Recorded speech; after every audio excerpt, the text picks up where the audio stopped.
My Mother in Memory. My mother's name was Edna Aiken, and she was born in 1910 in the far northwest corner of Arkansas, Benton County, in a place the location of which I'm not sure of and never have been, near Decatur or Centerton, a town that may no longer exist, or not a town at all, just a rural place. That is near the Oklahoma border there, and in 1910 it was a rough country with a frontier feel.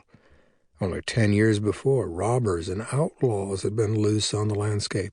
Bat Masterson was still alive then, and not long gone from Galena. I remark on this not because of its susceptibility to romance, or because I think it makes my mother's life unique, but because it seems like such a long time ago now, and such a far-off and unknowable place, and because it is my mother, whom I knew very well, who links me to that foreignness, that other thing I don't know much about and never did. This is one quality of our lives with our parents that is often overlooked and so devalued. Our parents intimately link us, closeted as we are in our lives, to a thing we're not, forging a joined separateness and a useful mystery, so that even together with them we are also alone. The act of considering my mother's life is an act of love, and my incomplete memory of her life should not be thought of as incomplete love. I loved my mother the way a happy child does, thoughtlessly and without doubts. And when I became an adult, and we were adults who knew one another, we regarded each other highly. We could always say, "I love you," to clarify our complicated dealings without pausing. That seems perfect to me now, and did then.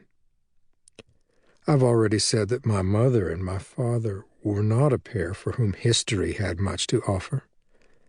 This might have had to do with not being rich, or with their both being country people and insufficiently educated, or with not being particularly aware of many things. For my mother, history was just small business, forgettable residues, some of them mean. Nothing in her past was heroic or edifying. The Depression, hard times all around, had something to do with that.